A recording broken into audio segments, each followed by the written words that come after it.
سيئات أعمالنا من يهده الله فلا مضل له ومن يضلل فلا هادي له وأشهد أن لا إله إلا الله وحده لا شريك له وأشهد أن محمدا عبده ورسوله صلى الله عليه وعلى آله وصحابته أجمعين ومن تبعهم بإحسان إلى يوم الدين. Bapak-bapak, ibu-ibu, kaum muslimin yang saya cintai dan saya muliakan, rahimani wa rahimakumullah. Semoga Allah subhanahu wa ta'ala senantiasa mencurahkan rahmatnya kepada kita sekalian. Alhamdulillah, pada kesempatan yang mulia ini Allah subhanahu wa ta'ala memberikan kekuatan kepada kami dan kemampuan untuk dapat bertemu dengan bapak-bapak dan ibu-ibu kaum muslimin yang ada di desa ini. Dan kami datang di sini karena kami merasa bahwasannya di sini ada saudara-saudara kami, saudara-saudara yang diikat dengan suatu tali persaudaraan yang amat kokoh, tali kasih sayang yang amat kuat, yaitu ikatan iman dan Islam. Karena kita sama-sama beriman kepada Allah subhanahu wa ta'ala, maka kita bersaudara. Karena kita sama-sama muslim yang beribadah hanya kepada Allah subhanahu wa ta'ala, maka kita bersaudara.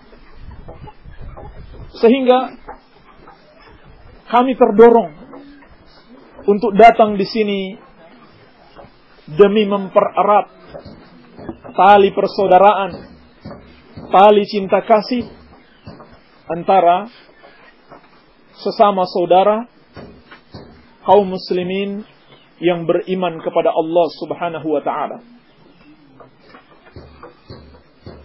Dan tali yang paling kokoh yang mengikat persaudaraan kita adalah penyembahan kepada Allah subhanahu wa ta'ala. Inilah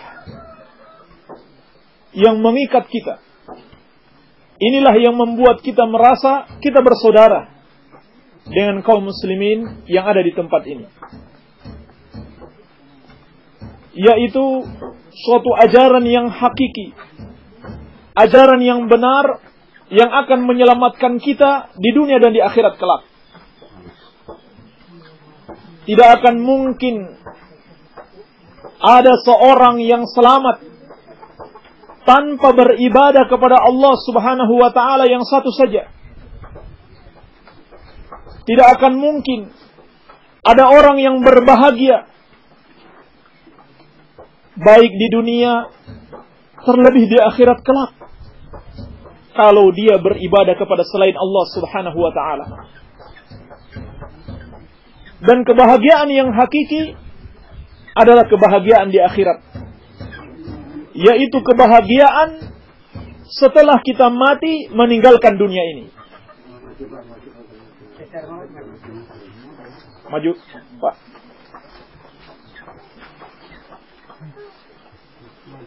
Baik. Jadi kaum muslimin wal muslimat yang saya cintai dan saya muliakan, rahimani wa rahimakumullah, ketahuilah kebahagiaan, kesuksesan yang hakiki apabila kita meraih kebahagiaan setelah kita mati, bukan dalam kehidupan dunia ini. Bahkan bisa jadi orang yang paling menderita hidupnya ketika di dunia, orang yang paling sengsara hidupnya ketika di dunia, yang paling miskin, dia adalah orang yang paling berbahagia hidupnya ketika di akhirat. Sebaliknya, bisa jadi orang yang paling kaya, orang yang paling berbahagia, paling nikmat kehidupannya di dunia, justru di akhirat kelak dia adalah orang yang paling sengsara. Kenapa? Karena yang pertama penghuni surga, yang kedua penghuni neraka. Nabi kita yang mulia, Nabi Muhammad sallallahu alaihi wa ala alihi wasallam pernah mengatakan, yu'ta yaumal qiyamah bi'an'ami ahli al-ardi. Pada hari kiamat kelak akan didatangkan orang yang paling nikmat hidupnya ketika di dunia. Fayusbagu fin nari sabghatan wa huwa min ahli an-nar. Lalu dia dicelup di neraka dengan satu celupan. Lalu dikeluarkan kembali dan ditanyakan kepadanya, wahai anak Adam, apakah engkau pernah merasakan kenikmatan ketika di dunia? Dia katakan, demi Allah tidak pernah sama sekali. Padahal kata Rasulullah sallallahu alaihi wasallam, dia adalah orang yang paling nikmat hidupnya ketika di dunia. Sebaliknya, akan didatangkan pada hari kiamat orang yang paling sengsara hidupnya ketika di dunia, tapi dia termasuk penghuni surga. Hidupnya paling menderita ketika di dunia, tapi dia bersabar. Dia tetap beribadah kepada Allah Subhanahu wa ta'ala. Maka balasannya Allah masukkan dia ke dalam surga. Dimasukkan ke dalam surga sekejap, lalu dikeluarkan lagi, kemudian ditanya, wahai anak Adam, apakah engkau pernah merasakan kesengsaraan hidup ketika di dunia? Dia katakan, demi Allah tidak pernah sama sekali. Demikian makna sebuah hadis yang disampaikan Rasulullah sallallahu alaihi wasallam yang menunjukkan kepada kita seluruh kenikmatan di dunia ini dalam sekejap akan kita lupakan apabila kita merasakan dahsyatnya azab neraka. Sebaliknya, seluruh kesengsaraan, seluruh penderitaan, kefakiran dan kemiskinan di dunia ini dalam sekejap akan kita lupakan kalau kita sudah merasakan nikmatnya surga. Jadi, mungkin saja orang yang paling sengsara hidupnya di dunia ini justru di akhirat kelak menjadi orang yang paling berbahagia. Sebaliknya, orang yang paling nikmat dalam kehidupan dunia ini di akhirat kelak menjadi orang yang paling sengsara. Kenapa? Karena yang miskin ini, yang menderita hidupnya ketika di dunia, dia bersabar. Dia tetap beribadah kepada Allah Subhanahu wa ta'ala. Dia tidak terpengaruh dengan ajakan-ajakan orang-orang kafir untuk beribadah kepada selain Allah. Baik beribadah kepada Yesus, atau beribadah kepada Bunda Maria, atau beribadah kepada Ruhul Kudus, atau beribadah kepada Dewi Sri, atau beribadah kepada Nyi Loro Kidul, atau beribadah kepada siapapun selain Allah Subhanahu wa ta'ala. Dia tidak mau. Dia tidak mau diajak sedikit pun beribadah kepada selain Allah, meskipun diajak dengan berbagai macam iming-iming harta dunia. Dia bersabar terus sampai akhir hayatnya, sebagaimana firman Allah, wa'bud rabbaka hatta ya'tiyakal yaqin. Dan beribadahlah kepada Rabb kamu, kepada yang menciptakan kamu, sampai datang kepada kamu kematian. Sebaliknya, orang yang paling nikmat hidupnya ketika di dunia ini, dia ingkar kepada Allah Subhanahu wa ta'ala. Dia tidak mau beribadah kepada Allah. Dia beribadah kepada selain Allah hanya karena harta dunia, demi meraih kenikmatan dunia. Pada akhirnya dia mati dan dimasukkan ke dalam neraka. ketika dia dites, dicoba, dimasukkan dalam neraka dengan satu celupan saja, kemudian dikeluarkan kembali untuk ditanya, wahai anak Adam, apakah engkau pernah merasakan kenikmatan di dunia? Dia menjawab, demi Allah, tidak pernah saya rasakan nikmat ketika di dunia. Lupa dia. Lupa dengan kenikmatan yang dia rasakan ketika di dunia, karena dia merasakan sekejap berada di neraka.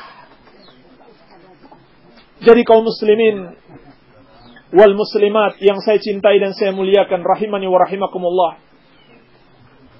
Hakikat kebahagiaan, hakikat kesuksesan bukanlah ketika kita berhasil meraih pendidikan yang tinggi di dunia ini dengan gelar-gelar yang banyak dipuji oleh orang. Bukan pula karena bisnis kita sukses, hasil tanam kita bagus, atau tangkapan ikan kita juga bagus. Bukan itu ukuran kebahagiaan dan kesuksesan seorang hamba. Bukan karena kita punya tanah berhektar-hektar, tanah yang subur yang setiap saat bisa kita panen, atau kita punya kambing yang banyak sehingga bisa kita jual di pasar kemudian kita kaya raya. Bukan itu ukuran kesuksesan dan kebahagiaan. Kesuksesan dan kebahagiaan sejati apabila kita selamat dari azab Allah Subhanahu wa ta'ala dan dimasukkan ke dalam surga. Allah telah memperingatkan, "Faman zuhziha 'anil nari wa udkhilal jannata faqad faza." Maka barang siapa yang diselamatkan dari neraka dan dimasukkan ke dalam surga, maka sungguh dia telah sukses. Sungguh dia telah beruntung. Sungguh dia telah bahagia. Ini hakikat kesuksesan. Hakikat keberhasilan adalah apabila kita selamat dari azab Allah Subhanahu wa ta'ala. Dan untuk bisa selamat dari azab Allah dan dimasukkan ke dalam surga, kuncinya adalah tauhid. Yaitu mengesahkan Allah di dalam ibadah. Ini kuncinya. Sebaliknya, yang akan menjerumuskan manusia ke dalam azab Allah, yang akan memasukkan manusia ke dalam neraka, adalah karena mereka menyekutukan Allah. Mereka menyembah selain Allah, atau mereka menganggap penyembahan kepada selain Allah itu boleh. Seperti penyembahan kepada Yesus, penyembahan kepada Bunda Maria, penyembahan kepada Ruhul Kudus, penyembahan kepada dewa-dewi, dan sebagainya. Ini yang dimaksud dengan menyekutukan Allah, menduakan Allah, bahkan mentigakan Allah. Ini yang akan memasukkan manusia ke dalam neraka. Bahkan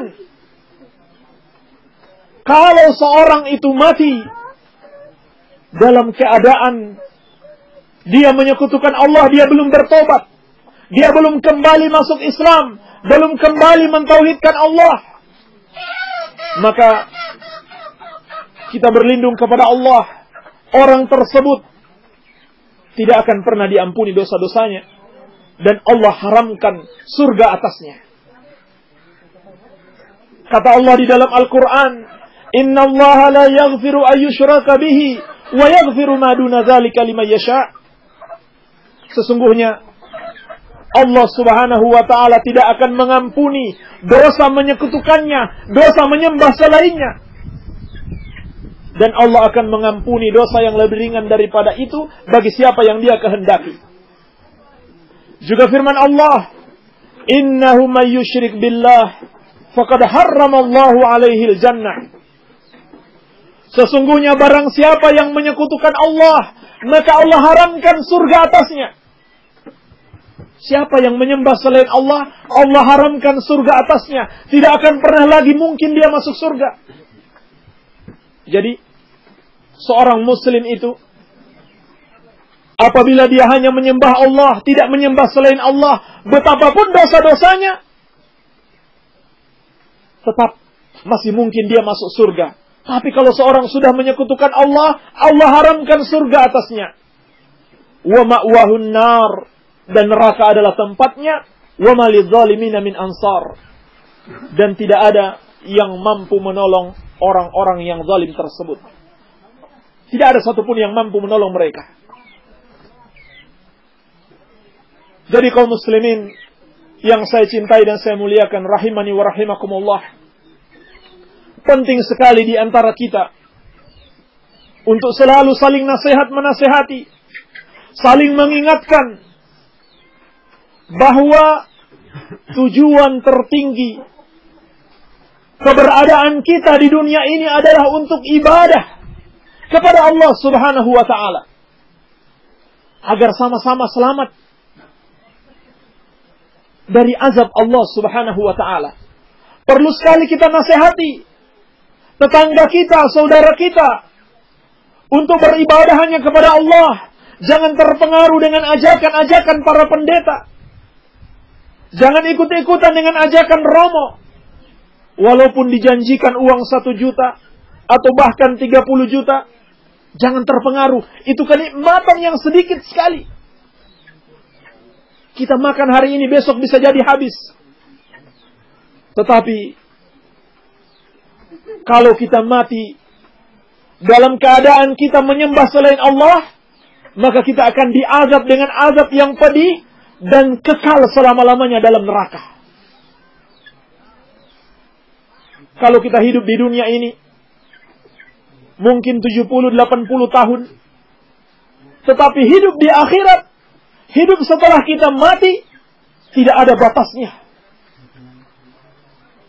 Hidup yang kekal, di mana pada kehidupan tersebut kita sudah tidak punya pilihan lagi. Apakah mau masuk Islam atau masuk Kristen? Tidak ada pilihan lagi. Yang ada hanya ada 2 pilihan, surga dan neraka. Kalau dulu dia muslim ketika di dunia, maka dia masuk surga. Sebaliknya, kalau dulu dia kafir, maka dia pasti masuk neraka. Ini sudah kepastian yang Allah Subhanahu wa ta'ala tetapkan atas umat manusia. Kenapa? Karena kita diciptakan semata-mata untuk beribadah kepada Allah Subhanahu wa ta'ala.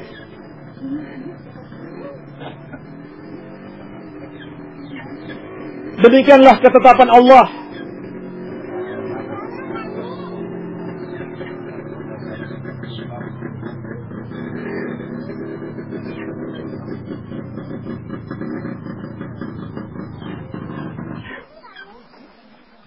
Demikianlah Allah Subhanahu wa ta'ala yang maha kuasa,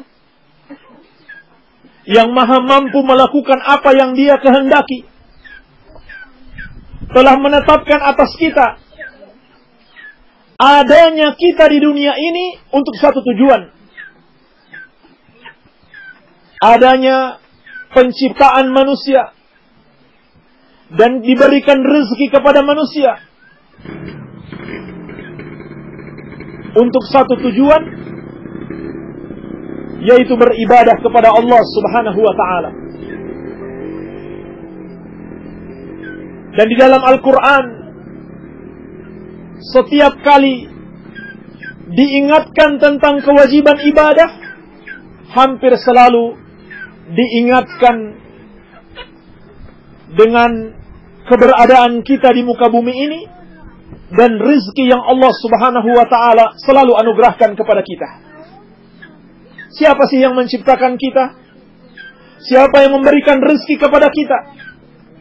Siapa yang mengadakan kita yang tadinya tidak ada kemudian menjadi ada, kemudian memberikan rizki kepada kita, memberikan oksigen yang kita hirup, nafas yang selalu kita hirup dan kita hembuskan setiap saat, memberikan aliran darah kepada kita, menganugerahkan mata, hidung, telinga, tangan dan kaki, hati. Siapa yang memberikan semua itu? Allah Subhanahu wa ta'ala. Tidak ada yang lain.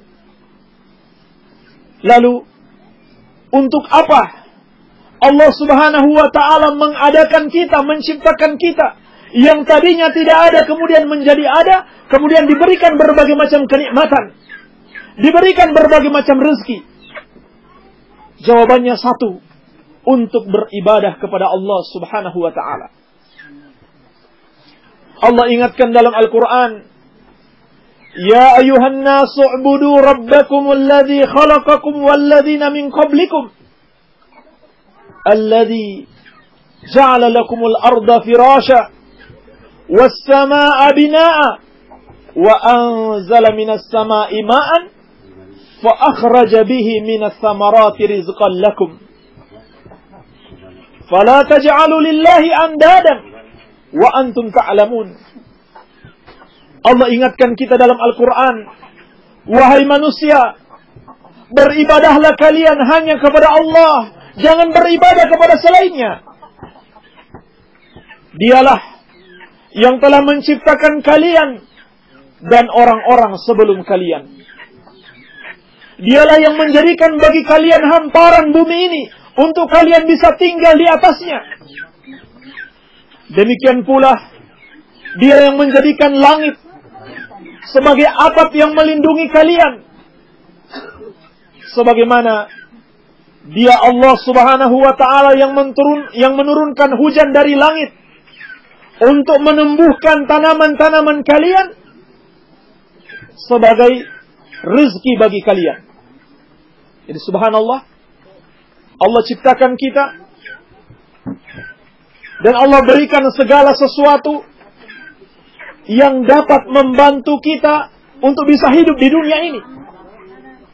Allah ciptakan kita dan orang-orang sebelum kita, dan Allah ciptakan hamparan bumi ini untuk kita bisa tinggal di atasnya. Allah jadikan langit yang darinya turun air hujan, kemudian tumbuh tanaman-tanaman kita, sehingga semua itu menjadi rezeki bagi kita. Untuk apa semua itu? Agar kita beribadah hanya kepada Allah Subhanahu wa ta'ala. Iya.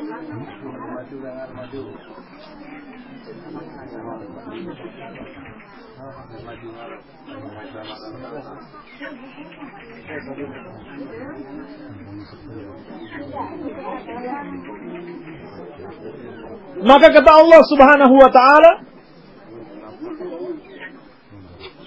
fala taj'alu lillahi andadan wa antum ta'lamun.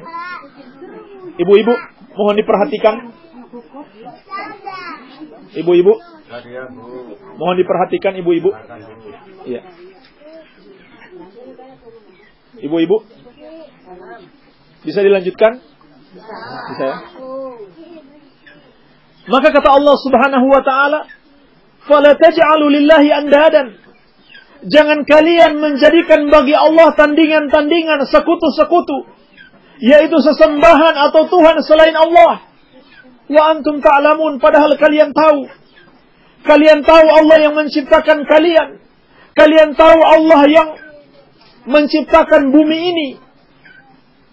Kalian tahu Allah Subhanahu wa ta'ala yang menurunkan hujan dari langit, sehingga tanaman-tanaman kalian tumbuh, sehingga menjadi rezeki bagi kalian. Maka jangan kalian menyekutukan Allah. Ini peringatan dari Allah Subhanahu wa ta'ala. Demikian pula dalam ayat yang lain, Allah kembali mengingatkan tentang hakikat penciptaan dan diberikannya rezeki bagi manusia. Allah Subhanahu wa ta'ala berfirman, wa ma khalaqtul jinna wal insa illa liya'budun.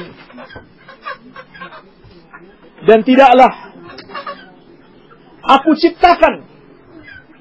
Mari kita perhatikan ayat ini. Kata Allah, aku ciptakan jin dan manusia illa liya'budun, kecuali agar mereka beribadah kepada-Aku saja. Lalu kenapa ada manusia yang beribadah kepada selain Allah, padahal dia diciptakan oleh Allah hanya untuk beribadah kepadanya? Ma uridu minhum min rizqin wa ma uridu ayyut'imun. Aku ciptakan manusia dan jin Bukan karena aku ingin mereka memberikan aku rezeki. Bukan pula agar mereka memberi aku makan. Innallaha huwar razzaq dzul quwwatil matin. Tetapi sesungguhnya Allah dialah yang maha memberikan rezeki, pemilik kekuatan yang amat kokoh. Jadi, bukan kita yang memberikan rezeki kepada Allah, bukan pula kita yang memberi makan kepada Allah, tetapi sebaliknya, Allah subhanahu wa ta'ala yang senantiasa memberikan rezeki kepada kita dan memberikan makan kepada kita. Dan rezeki serta makanan itu, ibu-ibu, rezeki itu lebih luas dari sekedar makanan. Makanan bagian dari rezeki, tapi rezeki itu lebih luas.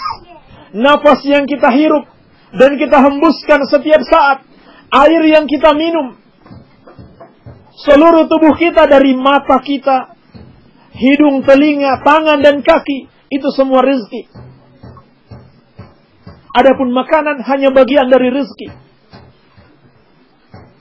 Semua itu adalah pemberian Allah subhanahu wa ta'ala untuk satu tujuan, yaitu agar kita beribadah hanya kepada Allah subhanahu wa ta'ala. Oleh karena itu pelanggaran yang sangat besar, dosa yang sangat besar, kezaliman yang sangat besar, apabila kita tidak melaksanakan tujuan kita diciptakan dan diberikan rezeki, yaitu beribadah kepada Allah subhanahu wa ta'ala. Apabila kita beribadah kepada selain Allah, berarti kita telah melakukan dosa yang sangat besar kepada Allah subhanahu wa ta'ala. Bapak-bapak dan ibu-ibu, ini lebih daripada dosa mencuri, lebih daripada dosa memperkosa atau berzina, lebih daripada dosa membunuh, yaitu dosa kepada Allah subhanahu wa ta'ala, melanggar hak Allah subhanahu wa ta'ala.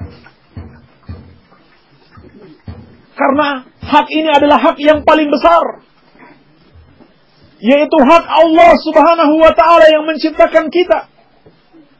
Makanya dosanya paling besar, sebab haknya adalah hak yang paling besar, yaitu hak zat yang maha besar, Allah subhanahu wa ta'ala, yang selalu kita katakan Allahu Akbar, Allah yang maha besar. Jangan sampai ucapan ini hanya kita ucapkan di lisan, tapi hati kita tidak membesarkan Allah subhanahu wa ta'ala. Tapi hendaklah kita agungkan Allah dengan hanya menyembahnya, tidak menyembah selain Allah subhanahu wa ta'ala. Hanya dengan ini kita akan selamat. Sebab ini sudah merupakan ketentuan Allah. Barang siapa yang menyembahnya, dia akan selamat. Barang siapa yang tidak menyembahnya atau menyembah selainnya, walaupun dia menyembah Allah, tapi pada saat yang lain dia menyembah selain Allah, maka dia akan celaka. Karena dia menduakan Allah subhanahu wa ta'ala. Nabi kita yang mulia, Nabi Muhammad SAW telah memberikan kabar gembira. Haqqullahi 'alal ibadi ayya'buduhu wala yusyriku bihi syai'an. Hak Allah atas hamba-hambanya adalah hendaklah mereka beribadah kepada Allah dan tidak beribadah kepada selainnya.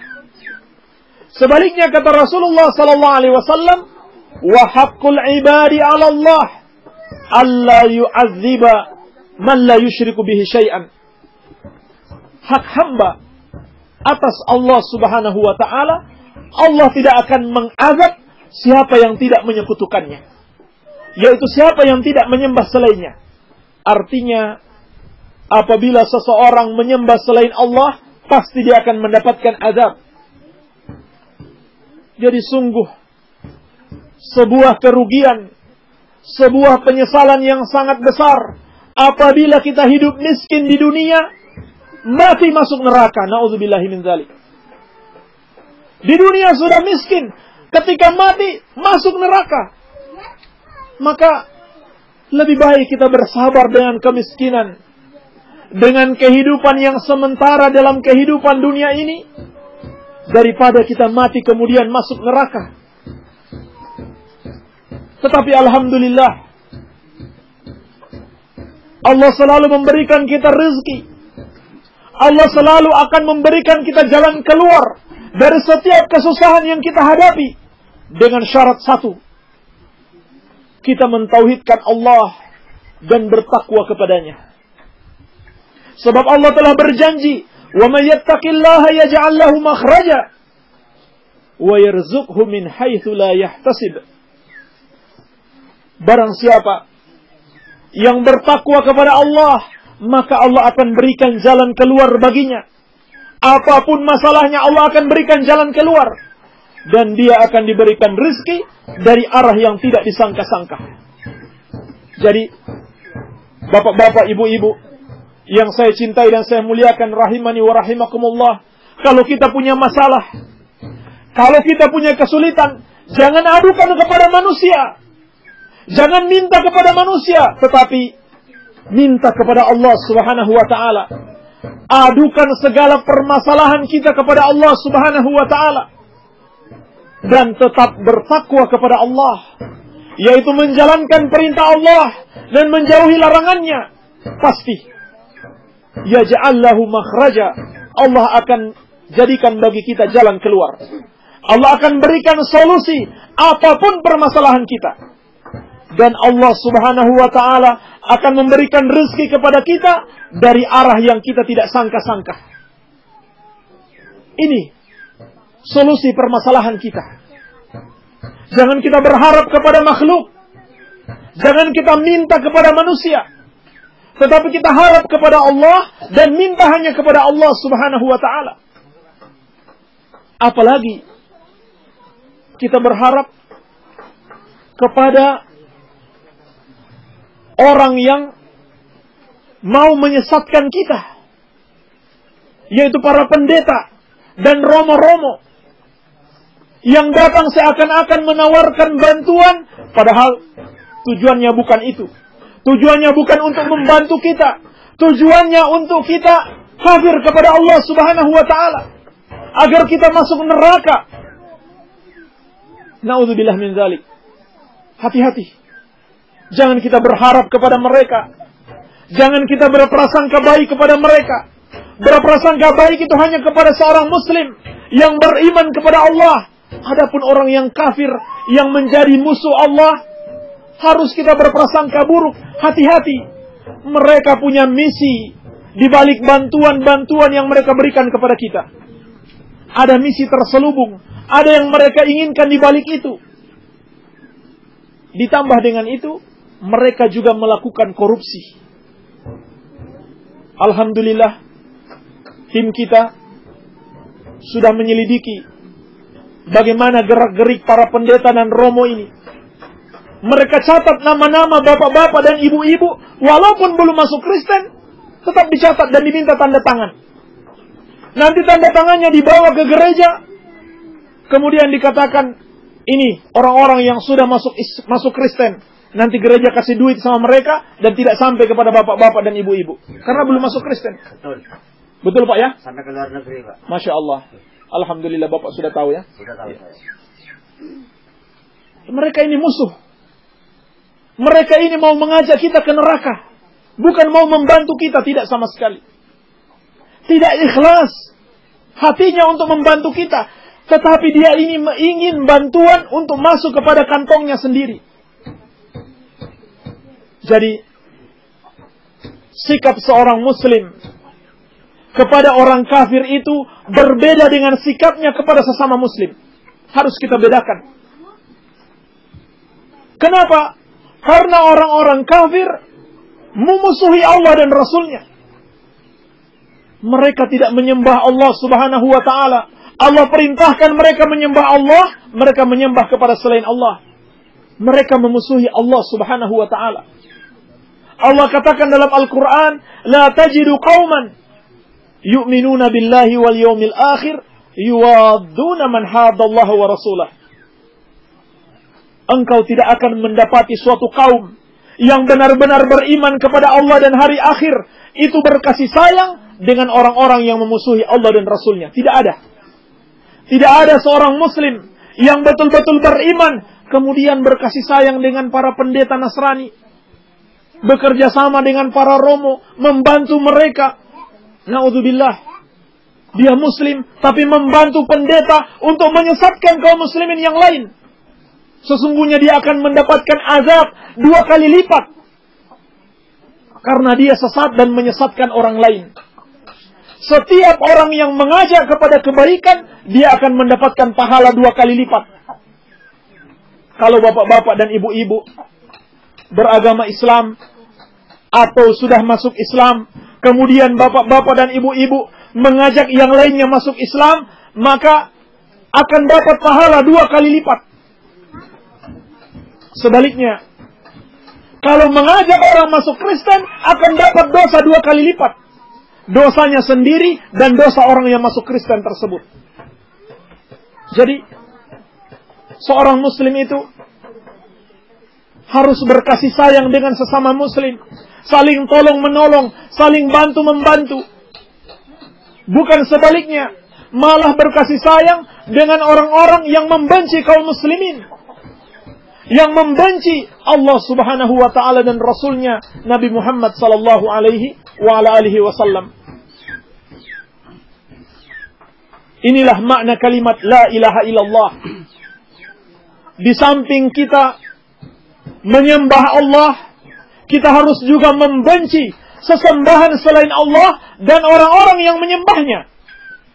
Jadi tidak cukup menyembah Allah saja, harus tanamkan kebencian kepada sesembahan selain Allah dan para pengikutnya. Supaya kita tidak mudah lagi dibodohi. Kita tanamkan permusuhan dan kebencian kepada mereka, agar kita tidak mudah ditipu lagi. Pura-pura mereka menawarkan bantuan, ternyata mereka mau menyesatkan kita. Itu pun bantuan untuk kita masih dikorupsi. Jadi seorang muslim itu bukan saja dituntut untuk menyembah Allah, tetapi menyalahkan, menganggap salah, menganggap batil, bahkan membenci sesembahan selain Allah atau penyembahan kepada selain Allah dan orang-orang yang melakukannya. Inilah hakikat seorang muslim yang betul-betul mengamalkan kalimat la ilaha illallah. Dan saya ingatkan kembali, bapak-bapak dan ibu-ibu sekalian yang saya cintai dan saya hormati, rahimani wa rahimakumullah. Kalau kita sudah tahu Islam adalah ajaran yang benar, penyembahan kepada Allah adalah ajaran yang benar, mengajak kepada selain Allah itu adalah salah, agama Kristen adalah salah, maka kita berkewajiban untuk mengingatkan saudara-saudara kita yang masih tertipu, yang masih mau dibodoh-bodohi sama para pendeta dan romo.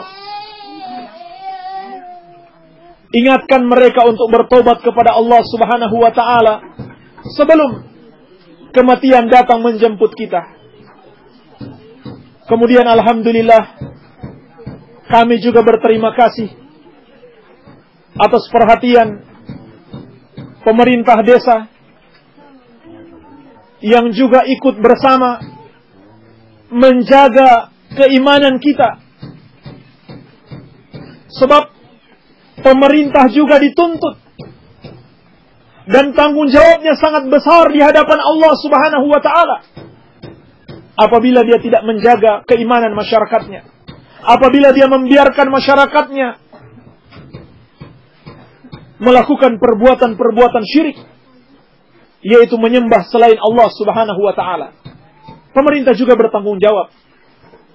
Maka kita sangat berterima kasih kepada pemerintah desa yang alhamdulillah turut serta bersama kita untuk sama-sama menjaga keimanan kita, tidak mudah digoyahkan oleh iming-iming harta,